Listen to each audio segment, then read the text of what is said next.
Biarlah roh-Mu Tuhan yang bekerja di tengah-tengah kami. Biar roh-Mu yang melawat setiap kami Tuhan. Tidak seorang pun yang ditinggalkan, tidak seorang pun yang dilewatkan. Boleh terima lawatan Tuhan hari ini. Terima kasih Tuhan. Kami bersyukur di hari Pentakosta ini, di mana kami memperingati Tuhan, Roh Kudus dicurahkan ke atas semua manusia, ke atas setiap orang-orang yang percaya kepadamu Tuhan, yang akan mengubahkan kehidupan seseorang menjadi saksi-saksimu yang penuh dengan kuasa. Terima kasih Tuhan, terima kasih, kami bersyukur pagi hari ini. Dan saatnya kami akan merenungkan sabda firman-Mu. Mari Roh Kudus urapi hamba-Mu, urapi juga kami semuanya Tuhan, sehingga kami bisa tangkap maksud Tuhan, pesan Tuhan bagi hidup kami, dan melakukannya dalam hidup kami. Terima kasih ya Tuhan, bagimu segala pujian dan hormat dan kemuliaan sampai selama-lamanya. Dalam nama Tuhan Yesus kami bersyukur dan berdoa. Haleluya. Amin. Silakan duduk. Shalom. Ya, ini hari Minggu pasti semua tahu.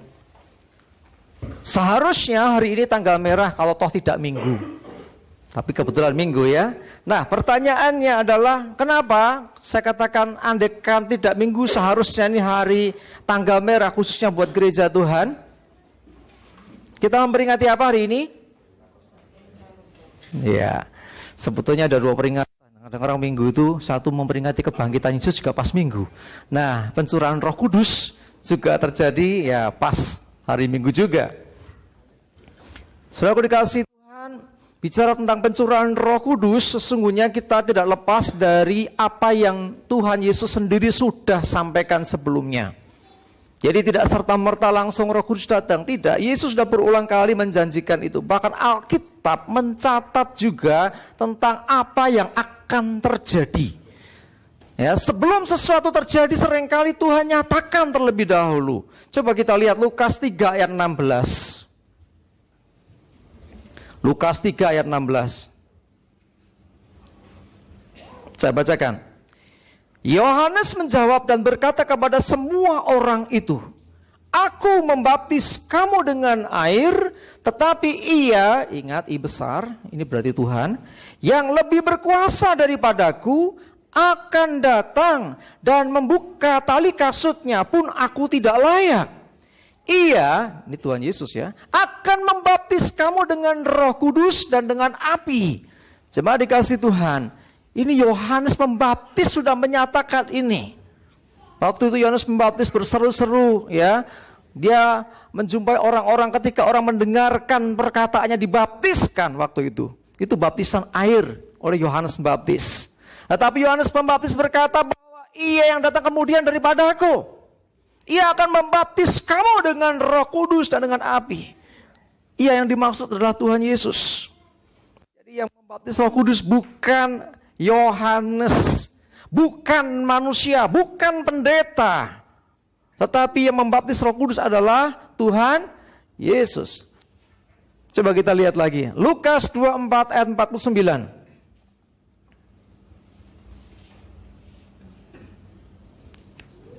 Lukas 24 ayat 49. Saya bacakan.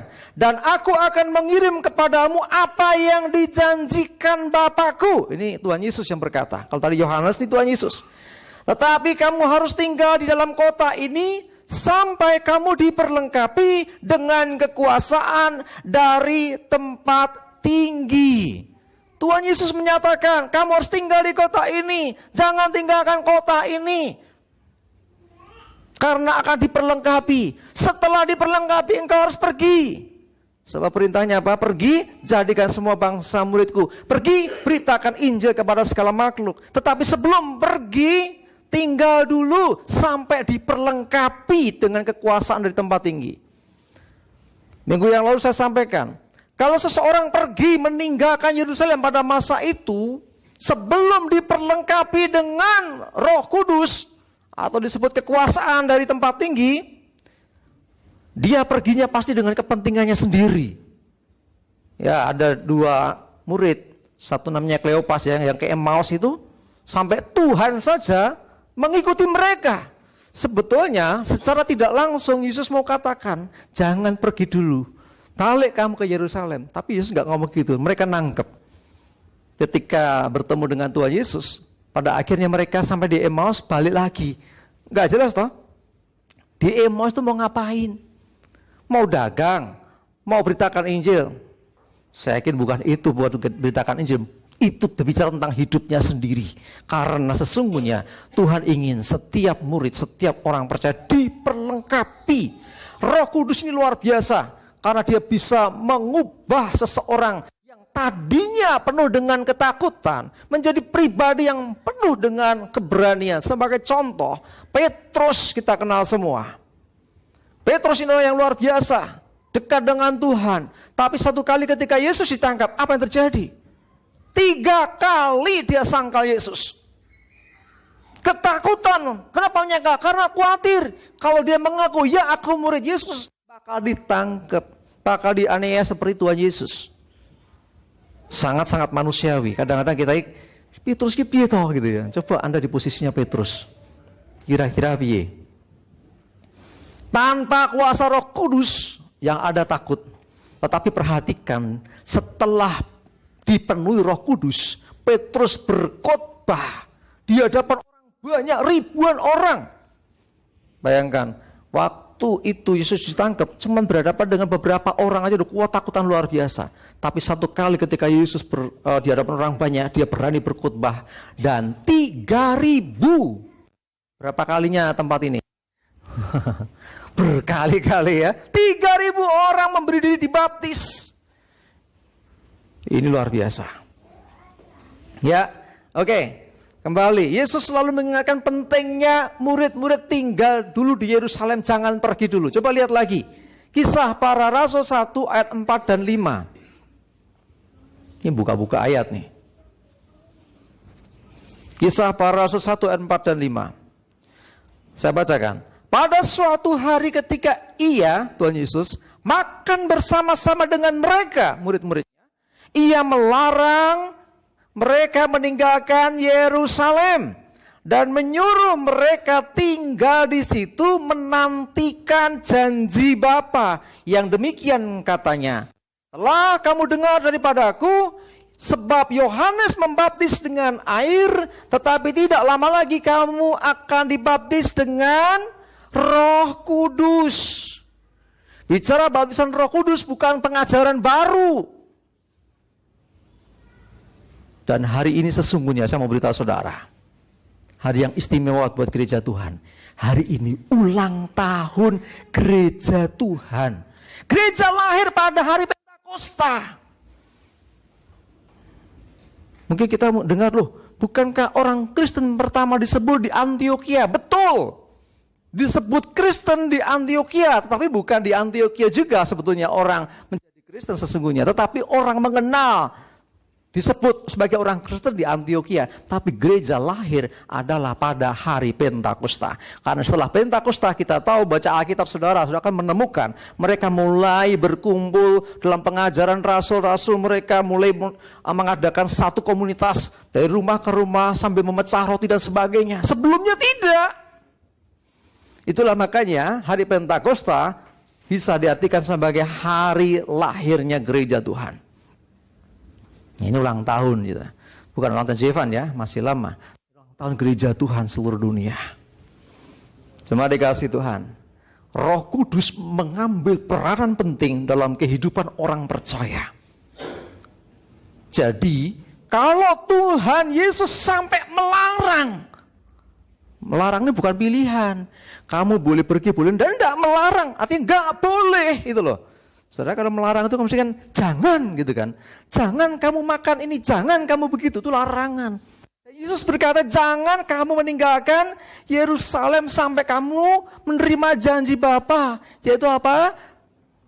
Dibaptis dengan Roh Kudus. Di awal pelayanan kita, tahun 1998, saya ingat 98, sekitar pertengahan. Pelayanan ini bermula dari persekutuan anak-anak muda yang dipenuhi Roh Kudus. Kalau kita flashback ke belakang, itu tahun 98, berarti sekarang sudah berapa tahun nih? 24 tahun. Siapa yang usianya 24 tahun? Sanggur. Nggak percaya. Ada yang di bawah 24, 23 dan ke bawah? Ada? Boleh angkat tangan? Saya mau lihat. Malu. Banyak saya tahu Anda kalian belum lahir ada kok.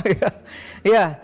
Artinya, saudaraku dikasih Tuhan, pelayanan ini ada sejak tahun 98, memang belum jadi gereja, waktu itu masih persekutuan aja. Kita jadi gereja tahun 2000, ya tanggal 3 bulan Juli tahun 2000 lah, sebentar lagi kita ulang tahun. Saudara, kalau kita ada sampai hari ini, itu anugerah Tuhan. Dan ini karya Roh Kudus, bukan manusia. Bukan Sukris. Siapa Sukris? Nggak ada apa-apa, bukan siapa-siapa. Roh Kudus yang berkarya. Dan kalau Roh Kudus berkarya, dia bisa pakai siapa saja. Siapa murid-murid Yesus? Mereka bukan cendekiawan, orang-orang hebat. Bukan orang-orang Yerusalem yang ngerti banyak tentang kitab suci. Mereka orang-orang Galilea. Kalau saudara lihat Galilea itu orang-orang pesisir. Orang-orang terpinggirkan. Dianggap sebagai orang-orang yang tidak terpelajar. Makanya kalau saudara baca dalam kisah para rasul 2, ketika Roh Kudus dicurahkan, mereka semua heran. Loh, bukankah mereka ini orang-orang Galilea? Kenapa mereka bisa berkata-kata dengan bahasa kita? Ya, itu pencurahan Roh Kudus. Kisah 2 ayat 1 dan seterusnya. Saya bacakan satu ayat dulu. Ketika tiba hari Pentakosta, semua orang percaya berkumpul di satu tempat. Sampai di sini, saya pertama kali baca ayat ini bingung, janggal ayat ini. Janggalnya di mana? Ketika tiba hari Pentakosta, mereka berkumpul. Saya tahu, setahu saya, bolak-balik. Hari Pentakosta adalah hari pencurahan Roh Kudus. Kok mereka tahu hari itu hari pencurahan Roh Kudus? Ini pertanyaan saya, waktu saya sekolah minggu. Ketika tiba hari Pentakosta, semua orang percaya kumpul di satu tempat. Oh, terus saya mulai belajar bahasa Indonesia, saya menafsirkan sendiri dengan bahasa pengertian saya. Oh, maksud penulis, ya penulis sudah tahu bahwa Roh Kudus dicurahkan hari itu. Makanya di hari Pentakosta, di hari pencurahan itu mereka sedang kumpul. Enggak gitu ternyata. Salah saya. Ternyata yang dimaksud Pentakosta di Kisah Rasul 2 ayat 1 ini, Pentakostanya ini loh ya, itu bukan hari pencurahan Roh Kudus. Loh, apa? Saudaraku dikasih Tuhan, di perjanjian lama sudah ada Pentakosta. Apa Pentakosta? Hari ke-50. Hari raya 7 minggu. 7 kali 7, 49. Masuklah ke 50.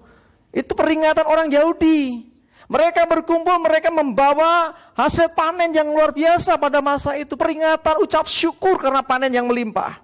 Itu hari raya 7 minggu atau hari Pentakosta. Dan itu dirayakan turun-temurun. Sehingga tidak heran pada hari itu berkumpul orang dari mana-mana. Coba lihat kisah 2. Itu sudah bisa baca di bawah banyak sekali. Ada orang Partia, Media, Elam, penduduk Mesopotamia, Yudea, Kapadokia, Kapadokia, Pontus, Asia, Frigia, terus sampai seterusnya, bahkan orang Arab, kumpul semua. Mereka orang-orang yang datang dari banyak tempat, mereka juga ingin merayakan Pentakosta, bukan pencurahan Roh Kudus waktu itu sekali lagi. Nah, bersamaan dengan hari raya Pentakosta orang Yahudi inilah Roh Kudus dicurahkan. Itulah saya sering menyebutnya, kalau hari ini hari apa? Hari Pentakosta perjanjian baru. Nah, itu beda. Kenapa? Kalau hari raya Pentakosta perjanjian baru bicara tentang Roh Kudus yang dicurahkan atas semua orang. Itu pertama kali terjadi. Karena sebelumnya hanya imam, raja, nabi, orang yang ditentukan Tuhan saja yang bisa dihinggapi Roh Kudus. Yang bisa ada Roh Kudus tinggal atas hidup seseorang. Orang biasa tidak bisa, apalagi hamba. Hamba ini kalau saya bicara hamba itu zaman dulu ada model perbudakan ya. Apalagi budak enggak. Tapi dalam kitab Nabi Yoel, coba kita lihat ya. Yoel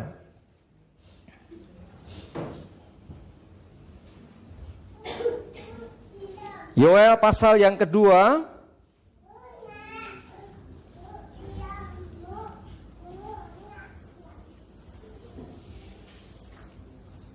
Sudah ketemu Yoel 2, ayatnya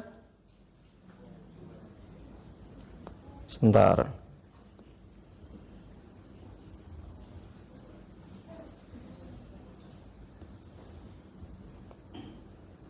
Ini nubuatan, saudara. Jadi karena namanya nubuatan itu belum terjadi. Tetapi bukan tidak terjadi. Akan tiba waktunya nanti. Ayat 28. Yoel 2 ayat 28 dan 29 ya. Saya bacakan aja. Kemudian daripada itu akan terjadi. Nah, artinya belum, tapi akan. Ini zamannya Yoel. Bahwa aku, Tuhan besar, akan mencurahkan rohku ke atas sebagian manusia atau semua manusia? Semua manusia. Nah, beda kan? Pada zaman ini ditulis, zamannya Yoel, itu enggak semua manusia bisa penuh Roh Kudus. Ya, sekali lagi imam, raja, nabi itulah yang bisa ada Roh Kudus di dalamnya. Saya lanjutkan. Maka anak-anakmu laki-laki dan perempuan akan bernubuat. Orang-orangmu yang tua akan mendapat mimpi. Teruna-terunamu akan mendapat penglihatan-penglihatan. Juga ke atas budak-budakmu laki-laki dan perempuan. Dan yang lain akan kucurahkan rohku pada hari-hari itu. Jadi orang-orang tanda kutip belum merdeka pun bisa dipenuhi Roh Kudus. Ini nubuatan. Makanya ketika Petrus dan yang lain kepenuhan Roh Kudus dengan adanya lidah-lidah api dan mulai ada suara gemuruh, mereka mulai berkata-kata dengan bahasa yang mereka nggak ngerti. Bahasa-bahasa yang baru bagi mereka. Setelah itu apa yang terjadi? Disindir orang-orang. Wah, ini mabuk ini orang-orang. Petrus tampil ya, dalam Kisah Rasul 2 itu. Kemudian dia berkhotbah di hadapan orang banyak. Saya kadang-kadang membayangkannya sulit, saudara, terus terang. Banyak kisah di Alkitab ini susah untuk kisah nangkep, tetapi Tuhan punya kuasa. Zaman itu kan belum pakai toa sound system gitu ya. Wong 3.000 ngomong bandre kayak apa? Saya bisa bayangkan. Ya, Yesus khotbah 5.000 orang diberi makan. Itu caranya menyampaikan biar orang sebanyak itu bisa dengar. Ya, Tuhan bisa pakai apapun juga. Ya, saya pernah ke lokasi tempat Yesus memberi 5.000, ternyata posisinya agak bukit. Jadi kalau ada angin dari atas dia ngomong sampai jauh sekali ke bibir danau itu bisa dengar. Oh, gitu ya. Belum ada teknologi yang ditemukan tapi Yesus sudah pakai itu. Dan ini 3.000 orang. Ini posisinya saya nggak ngerti ya. Bandre kayak apa suaranya. Tapi nyatanya 3.000 orang bertobat loh. Artinya semua dengar. Gak mungkin orang mau memberi diri dibaptis kalau dia gak dengar omongannya Petrus itu apa. Dia dengar. Dan saya percaya itulah karya Roh Kudus. Saudara, aku dikasih Tuhan. Roh Kudus memperbaharui hidup seseorang. Memang dia mengubahkan dalam arti positif. Ya, sekali lagi Roh Kudus mengubah hidup seseorang dalam arti positif. Dulunya nggak percaya diri menjadi orang yang semakin percaya diri. Dulunya penakut jadi berani. Dulunya dia orang yang tidak punya pengharapan, wong wis pokoke ngelentruk menjadi orang yang penuh semangat luar biasa. Roh Kudus itu adalah penolong yang dijanjikan Tuhan, Parakletos. Penolong. Jadi orang yang ditolong Roh Kudus pasti hidupnya tertolong. Orang lain bisa nolong kita, belum tentu berhasil, tapi Roh Kudus bisa. Cuma dikasih Tuhan. Nubuatan Yoel yang begitu jauh waktunya genapi semua orang. Dan kemarin saya mencoba mempelajari dari sisi bahasa tentang pencurahan Roh Kudus, tentang baptisan Roh Kudus. Ini gimana? Saya menemukan fakta begini. Ternyata yang namanya baptisan Roh Kudus memang sekali, betul. Tetapi yang namanya diurapi itu bisa berkelanjutan, terus-menerus. Karena itu kita butuh Roh Kudus mengurapi hidup kita. Amin. Jangan heran kalau kau dipenuhi Roh Kudus, kau diurapi Roh Kudus, hidupmu tidak sama lagi. Kemarin mikirnya, engkau sesuk piye? Mikirnya kan aku tuh hidupku piye. Besok jangan heran kalau diurapi Roh Kudus berkata, Tuhan, aku harus bagaimana? Apa yang harus kubuat untuk Engkau? Orang yang dipenuhi Roh Kudus tidak lagi mikir hidupnya dipikirkan oleh Tuhan. Ya, jadi dulu mungkin hidupnya nggak punya pengharapan. Bukan berarti nek penuh Roh Kudus tiba-tiba cuing semuanya ada, bukan. Tetapi hidupnya diperhatikan Tuhan karena Roh Kudus akan nuntun orang itu melakukan kehendak Tuhan. Saya jadi ingat di masa-masa yang lalu. Berapa hari yang lalu boleh dikatakan anak rohani saya datang. Mungkin ada yang kenal. Mas Setyo Nuswantoro. Mungkin belum menyaksikan ini. Saudaraku dari Tirtomoyo datang ke rumah. Lama nggak ketemu. Ya berapa waktu ketemu aja sih. Akhirnya kami ngobrol banyak. Diingatkan bagaimana Roh Kudus berkarya di awal-awal pelayanan kita masa itu. Sampai kita pergi ke gunung-gunung di daerah Tirtomoyo naik. Saya nggak tahu daerah mana. Ada yang ikut bersama saya waktu itu yang nginep di sebuah rumah yang saya nggak kenal pemiliknya itu. Saya nggak tahu ada siapa. Mas Anggoro mungkin ya. Oh iya itu ada di sana orangnya. Oh Mbak Esther juga ikut ya. Aku lali sopo wae. Tapi betul-betul kita ini gak mikirin kopiye gitu loh. Tapi Tuhan tolong. Kalau Roh Kudus yang gerakkan kemana-mana, Tuhan akan sertai, Tuhan akan tolong. Yang ke Purworejo juga demikian. Waktu itu sampai kita gak dapat makan karena kelaparan, gak punya duit.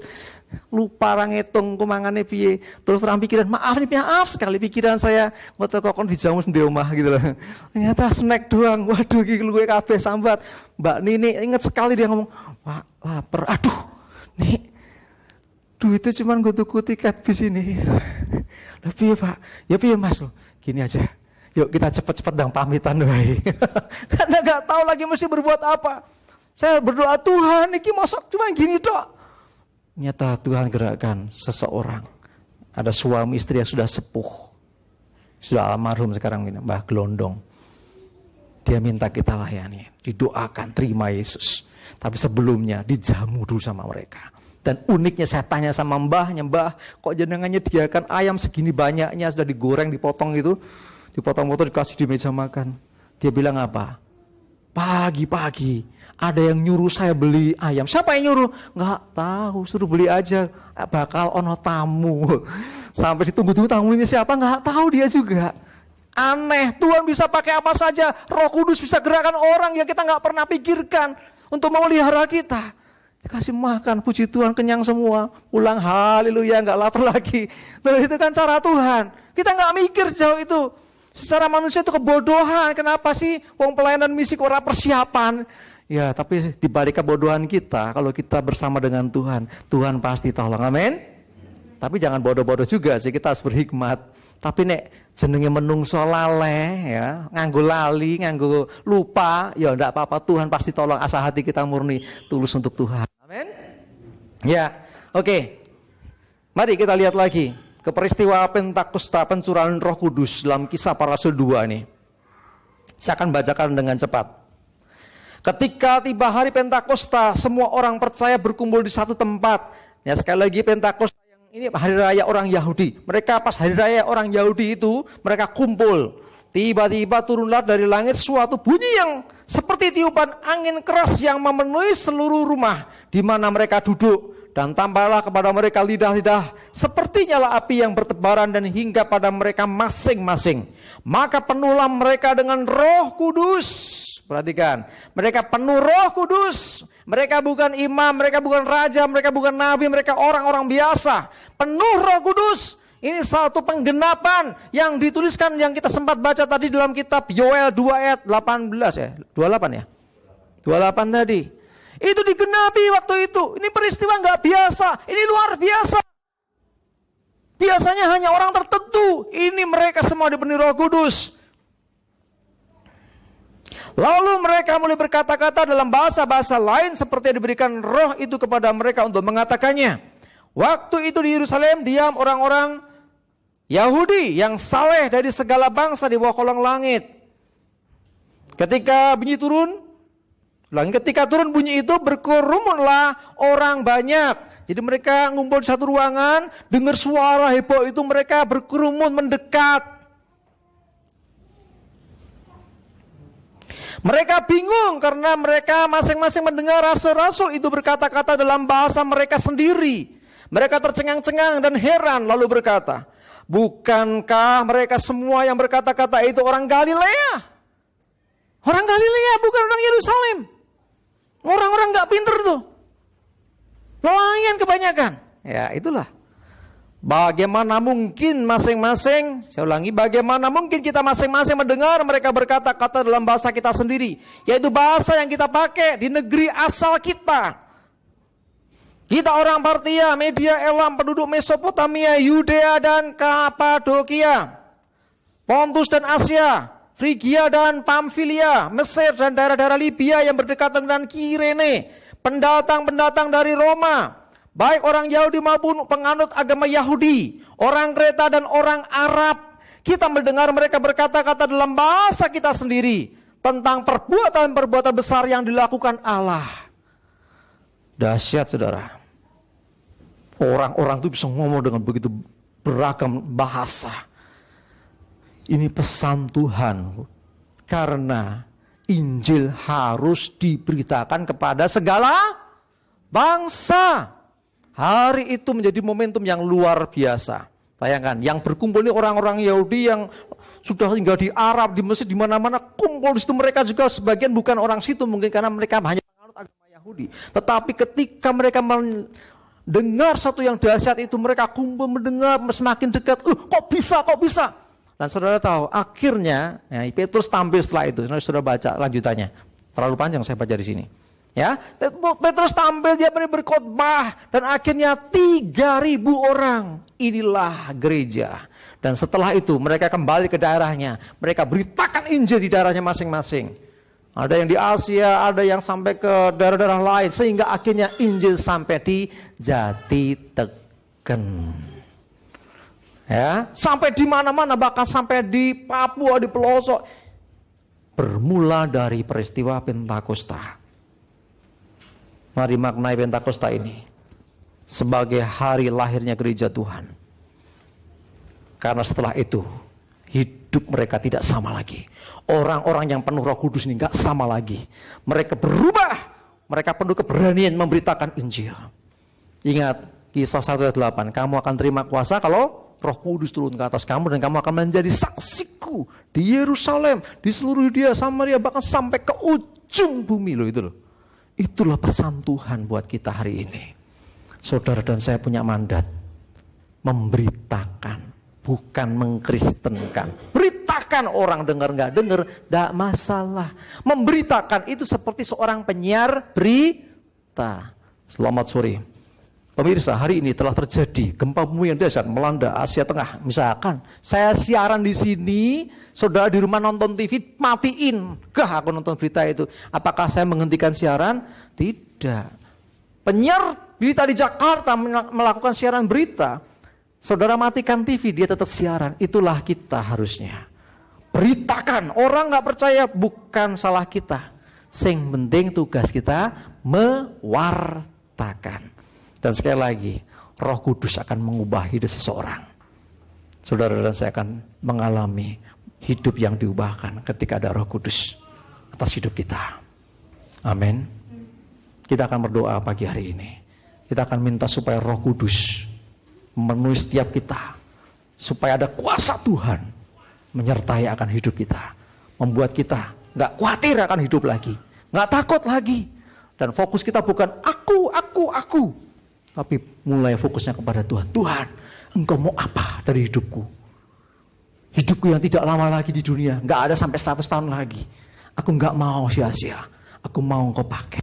Itulah orang-orang yang bisa menangkap akan mandat Tuhan, pesan Tuhan ketika Roh Kudus turun dan memenuhi hidup seseorang.